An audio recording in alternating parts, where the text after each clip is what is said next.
be courageous, because what you get from looking inside is just so much bigger than not looking at it and being the same person your whole life. I was 20 something years old and my company was already like growing. And then I looked at my parents and I said, okay, I am going to move to Australia and I want to do a fashion business course. Nowadays, I feel that being authentic, it's more about respecting yourself and respecting others a little bit more. I almost gave up like 2 months ago. Rebeca Nepomuceno is from João Pessoa, Paraíba, Brazil. She is an amazing designer focused on bridal wear. Her wedding dresses are, in my opinion, perfection. They bring so much authenticity. They bring so much character. They're so beautiful and different. She's intuitive, authentic, and she's not afraid of challenging the norms. Joining us at the adults table today is Rebeca Nepomuceno. Rebeca, thanks so much for being here. What are you bringing to the table today? So today we're bringing to the table authenticity. That's Awesome. what we're gonna talk about. One of my favorite topics. I love talking about authenticity. Why don't we start with, what does authenticity mean to you? I don't remember being alive and not wanting to be authentic. So that's what it means to me. It means at basically everything. Since I was a kid, I was very, I knew my personality and I knew what I wanted from very, very young age. So basically throughout my childhood and my adolescence, I always knew exactly what I wanted and my plans for my life. And I think that means like that's my biggest authenticity, like listening to myself and knowing what I want, being very, determined to go there and make it happen. When it comes to authenticity, like listening to yourself, knowing who you are, I think there's also another part, which is owning that, right? So it's, okay, I know who I am, but I have the courage to go out there and show up as myself. That part of owning who you are, has it always been easy for you? Has it always been like something that just happened for you?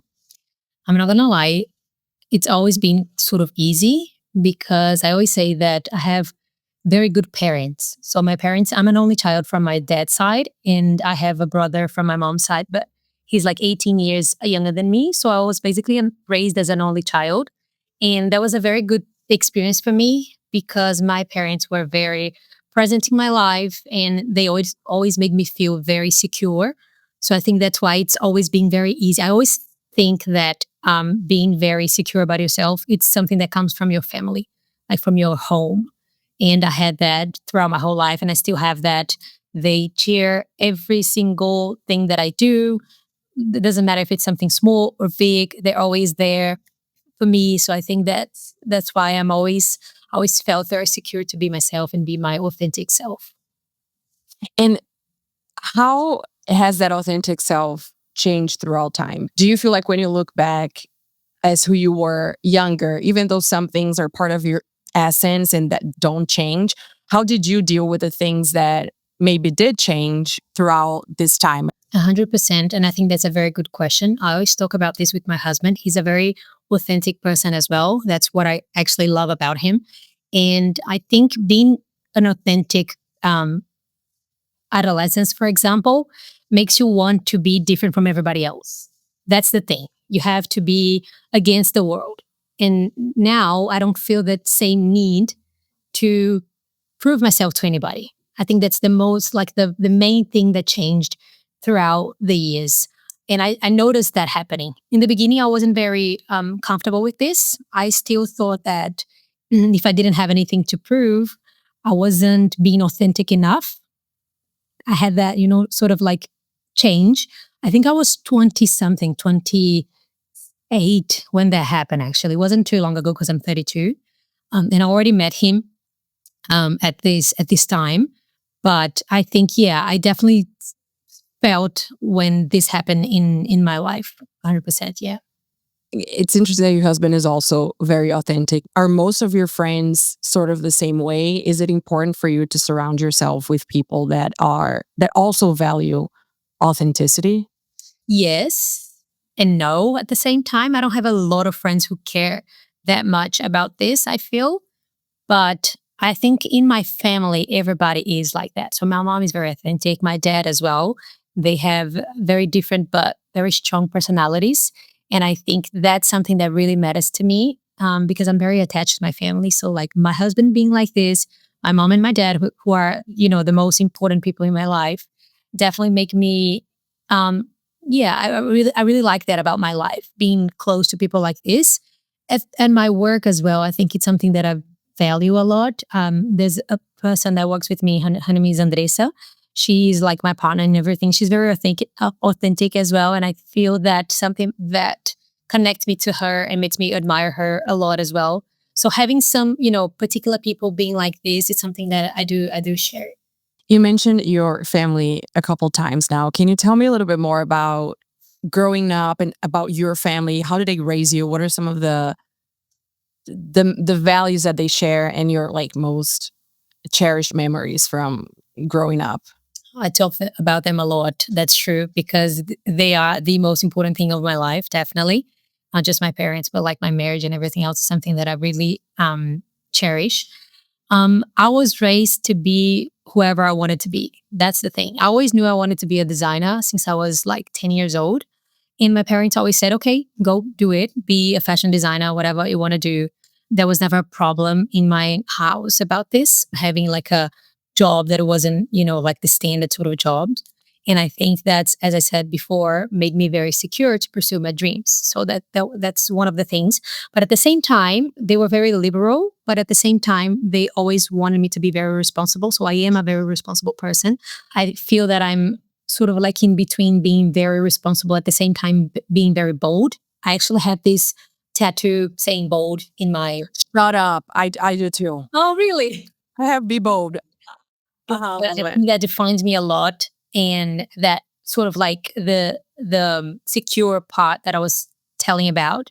But at the same time, I'm very responsible. So I kind of do things, make it happen, but always being like with my feet on the ground because my parents told me to do that. So that's two things that they sort of told me throughout my life, which made me who I am, basically. You mentioned you always wanted to be a designer. What was the journey like for you? Because I know that I really like some parts of your story that is you didn't like a specific type of fabric in the beginning of your career, and then you refused to work with that fabric. Can you tell us a little bit more about that? Because I think that's a good story about authenticity as well. Yeah, I was going to say that's very like pure authenticity. So basically, as I said, always wanted to be a designer since I was very young. I went to live in the US when I was 16 to live with an American family, do that sort of like high school program. And when I came back, I was in the last year of high school. And my parents said, okay, so you want to be a designer, you already want to do fashion school. And they wanted me to start already, in not just, finish the year, because it wouldn't make much sense, because the school that I wanted to go was a private school for fashion. They didn't have like public ones. So I was like, okay, I'm just going to go. So I started my career very young. I was 17 back then. So with 17, I was already in school, in fashion school. And I did a 2.5 year course, which was perfect, amazing. And with 19, I started my business. So everything was very like, how can I say that? It was fast, but at the same time, it made sense. My parents didn't they didn't create a whole thing about it just because I was too young. I was always a very mature person as well. So I think that sort of counted as well. But everything was very like, how can I say that? It wasn't a crazy sort of like, it wasn't crazy moves. It was, everything was thought about us. We thought about everything actually. But for my age, it wasn't very common to sort of do that kind of path. But that's how everything started. So I was very young. So talking about authenticity, I think I was like 19 when I started the business, as I said. And that's when I said, no, I'm not going to use that lace, which was the material I was talking about in the video that you saw. So I think that courage from that little girl, it's something that I don't have in the same way anymore. I think doing that was something that I could only do when I was literally 19 years old, starting my career and everything else. And now I have other types of authenticity, not that one. What do you mean by you don't have that same authenticity now. Why not? What's the difference between Rebecca then and Rebecca now? I think being older, and I think that's a very good thing. I don't think it's a bad thing. I used to, as I said before, when I was 28, I was like, oh my God, I'm sort of losing that side of me, what is happening to me. And then I found out that being your authentic self, as I said, is not being against the world, but it's just respecting yourself. I think when you become more mature, you just like, you don't care that much anymore. I think back then it was perfect because I needed to make a statement and I needed to care. Like I needed to care about what I was doing. But now I'm like, okay, that's like in the past. That was perfect for before. But nowadays I feel that being authentic, it's more about, as I said, respecting yourself and respecting others a little bit more. I think it's like the next level of being authentic. Okay, I love that because I do think that a lot of people confuse authenticity with being different and having something to prove and really kind of, doubling down on the fact that, hey, I'm different than everybody else, which I think, at least for me, because I used to be this way, I think it also kind of creates some sort of separation between you and others, which prevents connection with certain people because you want to be different so badly because you have a personality and you want to, make sure that you're the other. Um, and I've experienced kind of a similar feeling that one day I'm like, yeah, it's not being different, it's being who you are. Exactly. And if who you are, parts of who you are is similar than, somebody else or what people are doing now, or even what's trending, whatever, then fine. But right, it's kind of that courage to be who you are, not necessarily to just be different. Exactly. So, but then going back to your career then, so then you went to Australia. Tell me about this period of your life and how that helped your understanding of who you are as a woman, if at all. Basically, Australia was like the moment of my life. I didn't know that before going. So basically, I had my own company, my atelier from 2013 until 2016. That's when I decided I wanted to go and live abroad again because that's, my authentic self saying, if you don't go now, you're never going to go again, not in the same way. And I was actually right because I still want to go and live abroad again. That's one of my dreams, but it's going to be different. It's not going to be the same as it was when I was 20 something years old. So I told my parents, and my company was already like growing. I was looking for like bigger places to move and things like that. But then I looked at my parents and I said, okay, I have my own money, which I, gained from the past years working, and I am going to move to Australia and I want to do a fashion business course. And that was it. They were always very supportive, but my mom was a little bit scared because I had a business and everything was happening. But she understood at the end that I needed to leave that before making more commitments to my career.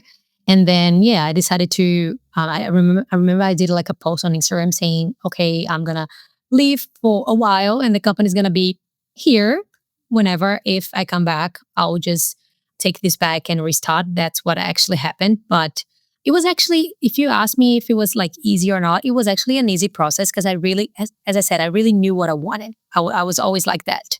I felt it, so I just decided to go, and I went to Australia. So yes, I studied fashion business and I did a lot of internships. I worked in the industry, and it was in Australia that I decided that I wanted to work with brides. So before going to Australia and Brazil, because I didn't do a very romantic sort of design with the lace and everything else, I wasn't able to do a lot of brides, and which was something I always liked. It wasn't my passion as it is today, but I always liked. But I couldn't do it because they didn't want to do something too sort of like different. But then in Australia, I sort of like fell in love with the way they do everything actually, but like the way they get married, the way, like the simple way they look at things. And when I decided to come back to Brazil 3 years later, I decided to reopen my business, which is the same as it was before. And then I decided, okay, now it's my moment to live my bridal sort of era. And I decided to work with the lace again, bring this material into the company, like giving my look through it. And that's how everything started as it is today. So I sort of consider 2019 where we actually started as a company as we are living today. I think it's so interesting how you were growing and then instead of being like, okay, because I'm growing, I'm going to stay here, you're actually not like, because I'm growing, the time to leave is now. I don't think most people will think this way. Yeah, that's true. I think that's being very authentic to yourself. I think so. And I was making money. Like things were happening actually. Yeah. It was just the best decision of my entire life because Australia was the best thing that ever happened to me. It changed me as a person, as a woman. It was just absolutely amazing. I really wish that I can come back to live there. Maybe in the future when I'm older. I don't know. Let's see. Yeah. You weren't there just for like 6 months. You were there for 3 years, you said, right? So it like pausing everything in Brazil for 3 years, living all of that in Australia, which wasn't a break. It was more so like an investment on yourself. You got to learn more things about yourself and have a different view of the world. And then you come back with sort of your, like a different vision, even for your brand. And that's where kind of things started to grow even more, right? Yeah, and do you want to know like a fun fact about this? We're actually starting to sell in Australia next semester, which is like No way. easy. Yes. Yes, very nice. We sell in New York already, so like internationally, we do that book, and we want to do a few more places next year. But Australia is going to be the next one, so that's like a dream come true for me. Like I don't even believe it. Yes. Oh my God, congrats. That's so awesome. How was that process?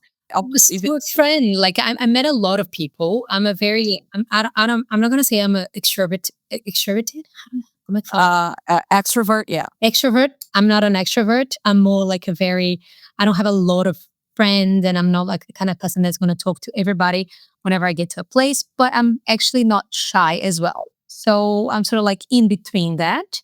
But I always, as I said, I always knew what I wanted. And if I had to make connections, I would.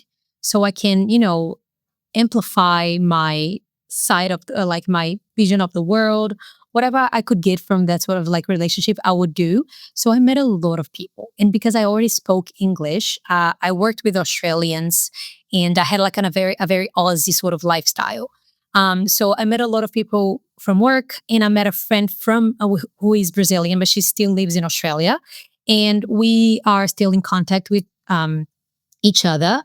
And we spoke in the middle of this year about maybe, doing something together because she owns this beautiful place and she has like a beautiful room to receive our product. So she's going to hold the products there and, just start selling. There's a chance that I might go there in March so I can, take the dresses and do an event and everything else. But let's see what's going to happen. But yeah, so it was through people that I met throughout, my story there. Well, I'm sure it's going to be a success. That's super exciting.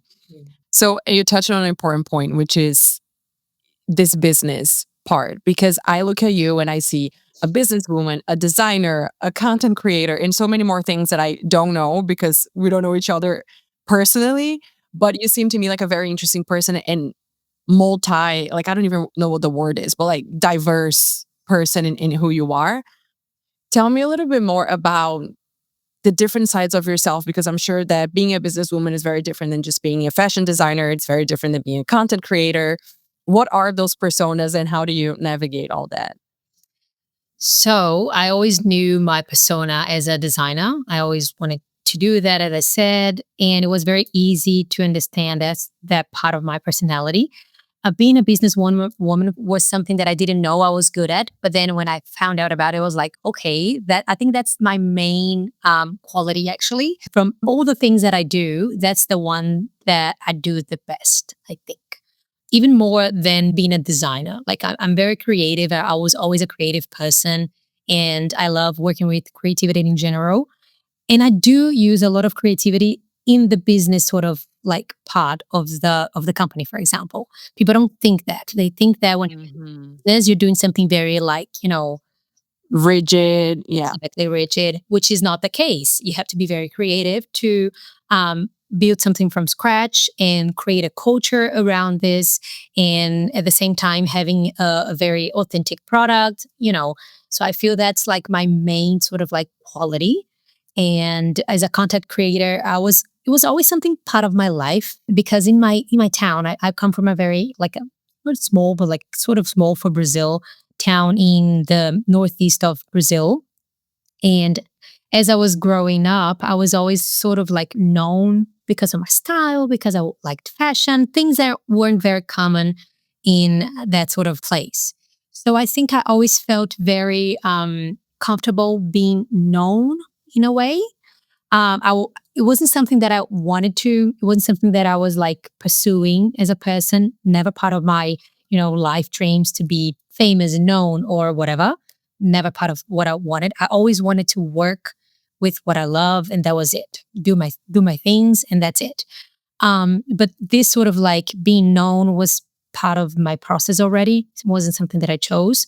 So now that I have the company and everything else, and I just felt that I wanted to share a few more things, that it wasn't about just the atelier or the company or whatever, the brands.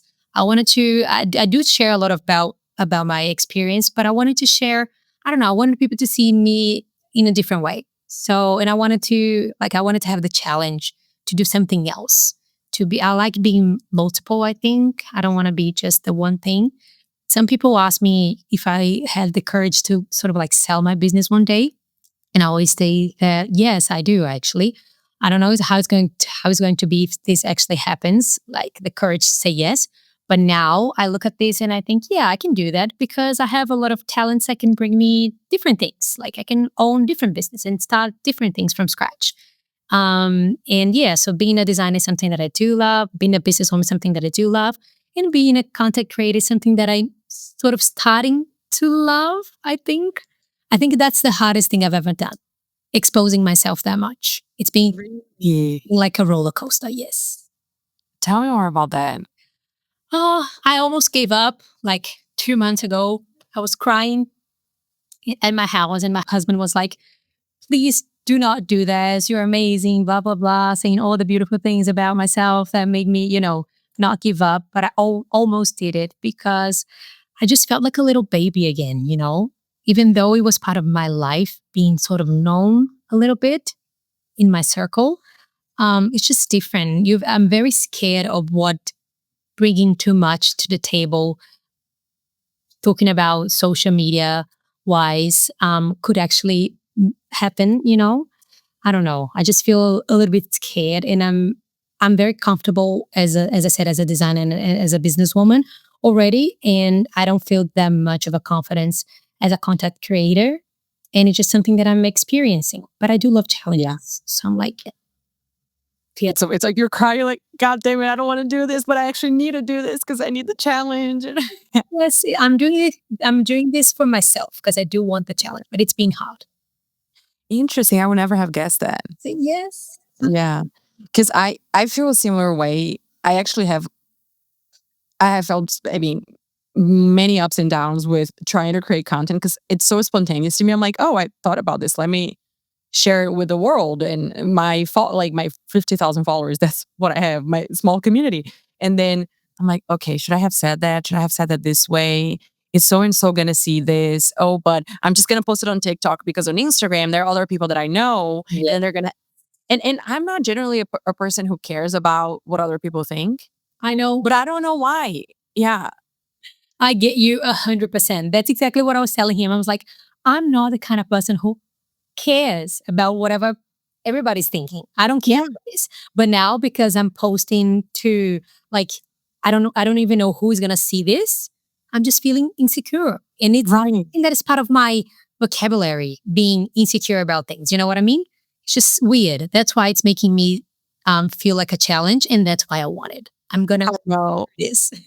I love that. Yeah, I'm the same way. And it's for me, I think one of the reasons too is because I created a story in my mind about people who create content. I'm like, it's something that's shallow, or people who create content are all the same. Like, I don't know, I created a certain narrative that sometimes even when I'm doing it, I'm like, am I too basic? Like sometimes Exactly. in therapy, even with the podcast, in therapy, I tell my therapist, I'm like, I just feel like I'm basic. I'm like everybody else creating content. I'm bringing nothing into the table. Like, what is this? And that feeling bothers me. And it just feels, I don't know, I feel very insecure. And then next day, I'm like, okay, great, let's do it. And then same as you, I'm like, all right, this is a challenge. I'm going to pursue it. So Exactly. I get you totally. That feeling of being just, it's going to be one more video in the whole world. Who needs that? What I have to say is that, important enough that I'm sort of like doing that anyway. It's just something as I said, is a challenge, but I feel that it's making me grow in a different way than my parents did to me throughout the years. Now that we're talking about social media, you posted a video recently that I loved that you're talking about when you pick your wedding dress, and now going back to kind of your brand as well, you're not supposed to feel like you're in a costume. You're supposed to feel like yourself. And I even wrote this down because I liked it. You said the right dress doesn't transform you, it reveals who you are, which I thought was so beautiful and has everything to do with authenticity. Can you tell us a little bit more about how you approach that process? What is your process with the brides to make sure that they are dressed as who they are? I think listening is the most important thing here. I think I said it in a video a few times, maybe on TikTok a few times, that I always start by asking about their lives, which has something like it has anything to do with the dress. I need to know who they are, what they like, because I feel that it's in the natural sort of like in the natural conversation that I can understand who she is. I'm gonna understand more about you by asking you a bit of your life, about your values and everything else. Than being very specific about, oh, do you like this sort of like shape? Do you like this sort of like lace or whatever? I think that's part of the process. But in the end, in the beginning, I make them think about who they are. I always do this question, which is like, how do you want to feel on your wedding day? Do you want to feel empowered? Do you want to feel romantic as a queen, as a princess? Or do you want to feel more like sort of like hippie sort of style? What is the feeling you want to express through that dress? So I think, yeah, that's my process. I'm a very reflexive, I think, sort of person, which is something that I always liked about myself. And I tried to bring that as a very important value to my brides as well.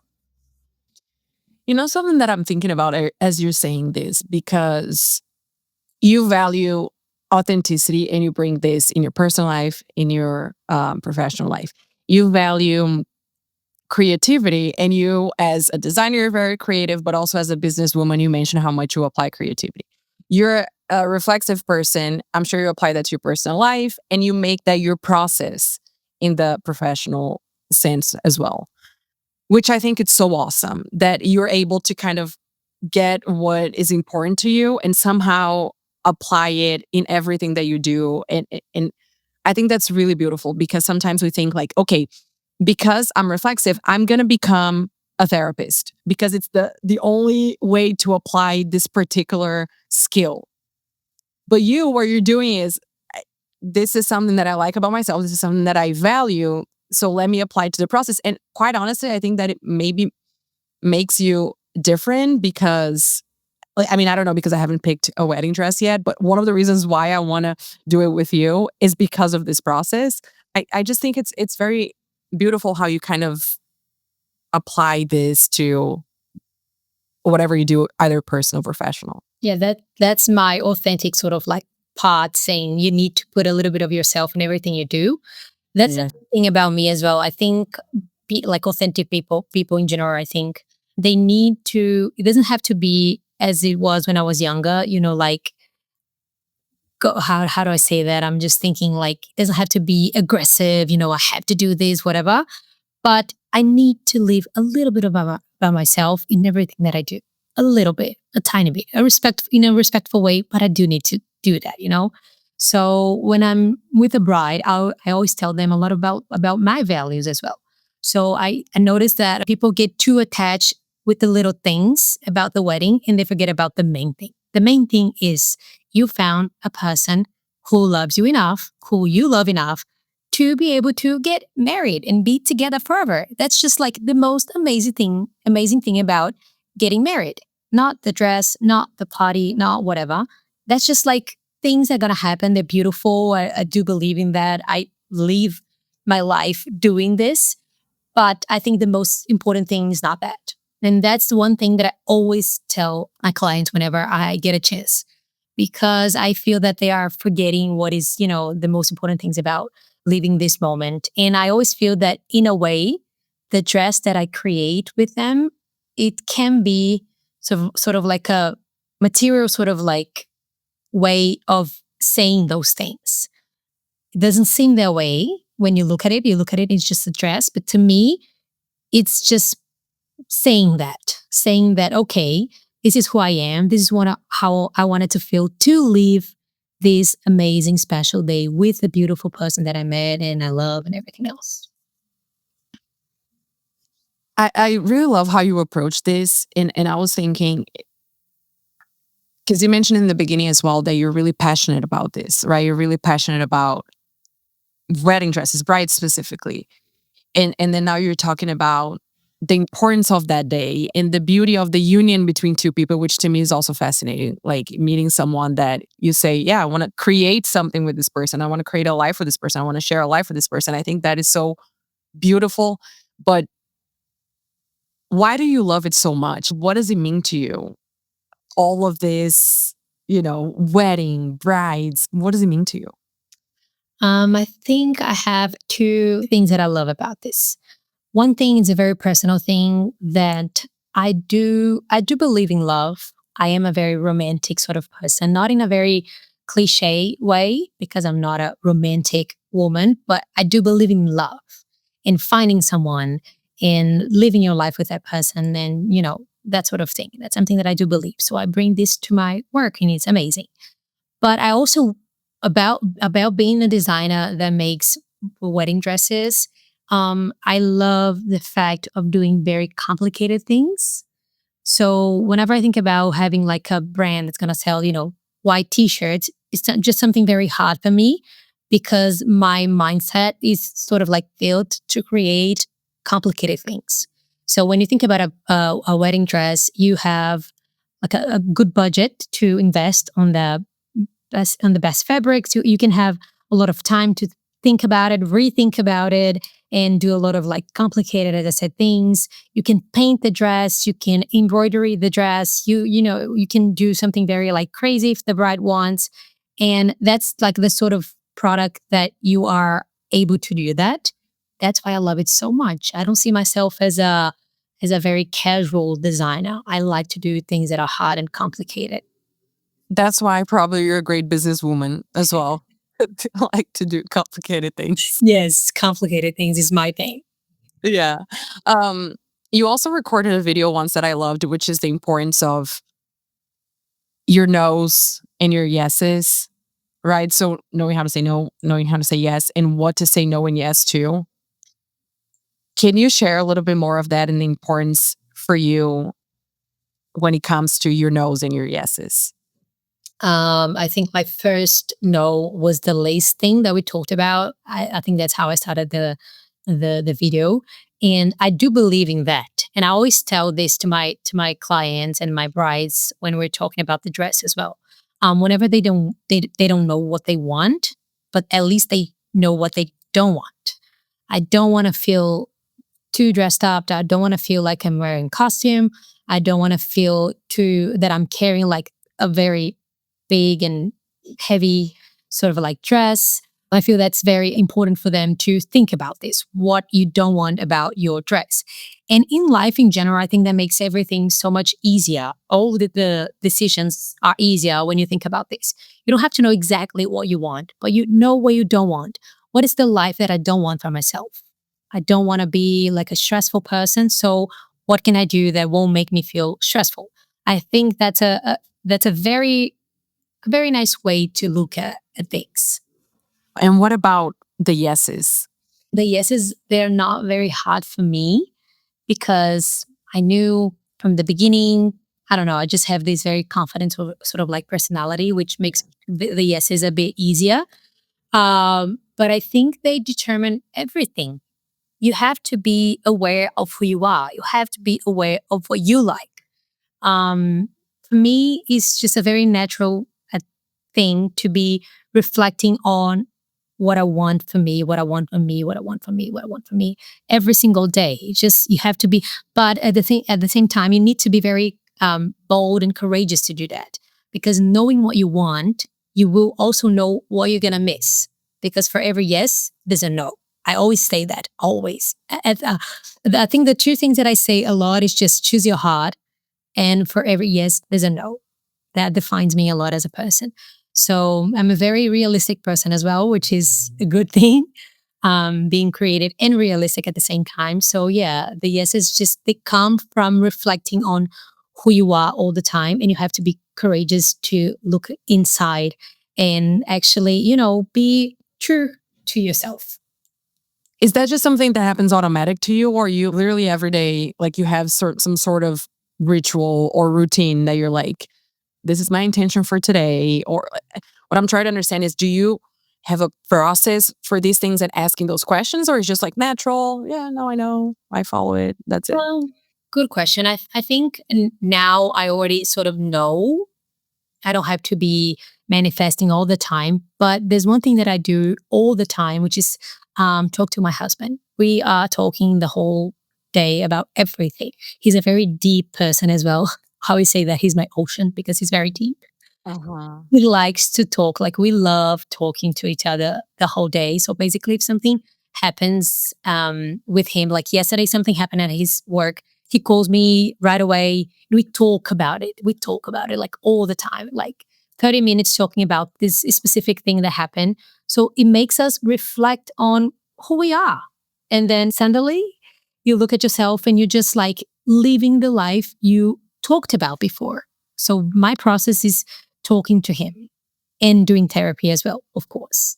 Therapy is like the thing that I do for like, it's been so many years. I don't even know. I think I was like 15 when I started, and I've been doing this whole time with like different people in different sort of process, but it's something that I love doing as well. Like being reflective, as I said, is something that makes you not need to manifest this as a, every day, because you just do it naturally. You brought up two important points that I want to ask you more questions about. One is therapy, the other one is marriage, because you've also mentioned a few times, and it sounds like your relationship with your husband is really beautiful in that sense, that you share a lot, that you um, talk a lot with each other. But I want to briefly talk about therapy first. How do you see therapy? How do you approach it, especially in different moments of life?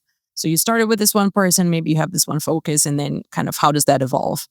I did therapy with a very reflexive person for many years. It was beautiful to know myself in a very holistic sort of way. But 2 years ago, I decided that I wanted to go a little bit deeper into my everyday sort of life. So I changed the therapist, and now is his name is Pedro, and he basically changed my life with me. Of course, they don't do anything besides making you think about it, but um, basically, I always had. Como é que fala TDAH mesmo? É TDAH mesmo? Oh my gosh, ADHD, ADHD. Yeah, I think so. I always had ADHD since I was a kid. I was Um, diagnosticada. nossa, calma. Meu Deus! Não tem problema, vamos passar isso. Diagnosed. Di- Diagnosed. I was diagnosed when I was little, and my parents didn't know much about it back then. We didn't know things about, your mental health. So I didn't have the treatment that I needed. And now in my adult life, I felt that I needed to look at this because it was just getting too heavy for me being like that. So I decided to change my therapist to look at it. Why do I act like this? Why my mind works like that? And as I said, everything changed when I decided to do that. It wasn't an easy process. I went through a lot of things. I had to look at things that I didn't want to. I didn't know that I didn't want to, but then when I had to look at it, I knew that I didn't want to. But as I said again, you have to have a lot of courage to do that. But if you do so, it's going to change everything. I think that's one of the secrets in life for me, is to be able to reflect about everything. Because if you're not open to do that, nothing's going to change around you. Nothing, because you need to change yourself first. Mm-hmm.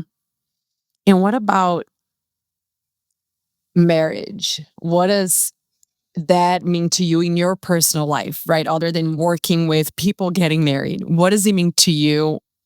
Can you tell us a little bit more about your relationship with your husband and the importance of choosing a partner? I think it's the most important decision of your life.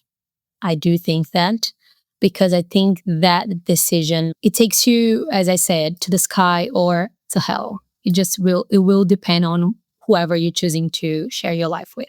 So I think that's a number one decision. And luckily, I have a very amazing husband, and we are very alike in our lifestyle, so we get along very well. But at the same time, we're very different people when it comes to personalities. We're just like the opposite, which is really good because he makes me reflect on things that I really can't see usually, and I do the same things with him. But as I said, for me is the number one thing. Like for me, there's one thing in my life which is like the most important thing of all the others, above all the others, which is having financial independence. Being financially independent for me is like the number one thing.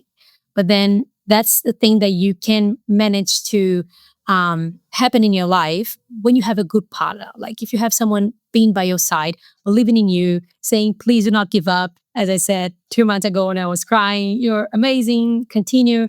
I think this is something that you can conquer even more easily when you have someone like a good person by your side. So basically, for me, it's like the number one thing was just one of the best things that ever happened to me was finding my husband and sharing life with him. Definitely.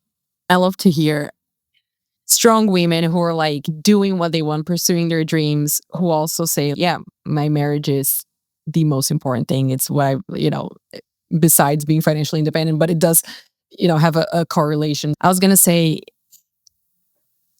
I think that's another reason to be authentic too. Like when you're trying to find a partner, someone to share a life with, I feel like a lot of times we try to hide certain parts of who we are when we're dating, especially when we're younger.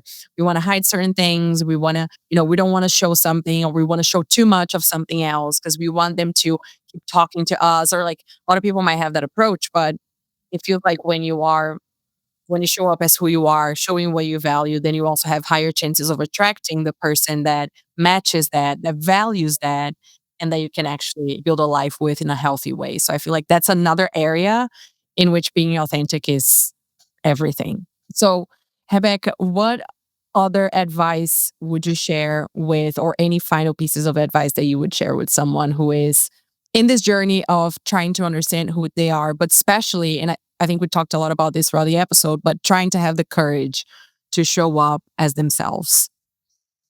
I think that's a process that it needs a lot of courage, as I said, but be courageous because what you get from looking inside is just so much bigger than not looking at it and being the same person your whole life.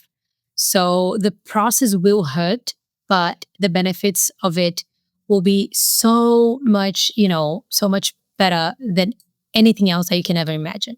Looking inside and being reflective, and just being open to find out who you are. I think it's just the one thing that you do in life that will manifest in all of the sides of your life. Thank you. I love this conversation, especially now that we're so afraid sometimes of being who we are because we're afraid of who's watching. We're afraid of being appropriate. Social media is an amazing tool to express ourselves, but also to compare and to question ourselves and all of that. So I feel like this conversation is super important. I think so as well. So congratulations to you, who is willing to give voices to that sort of thoughts that we have. I think that's very important. I really love talking about this, as I said, but it's not just about talking about it. It's being able to talk about it with someone who really cares as well, like you.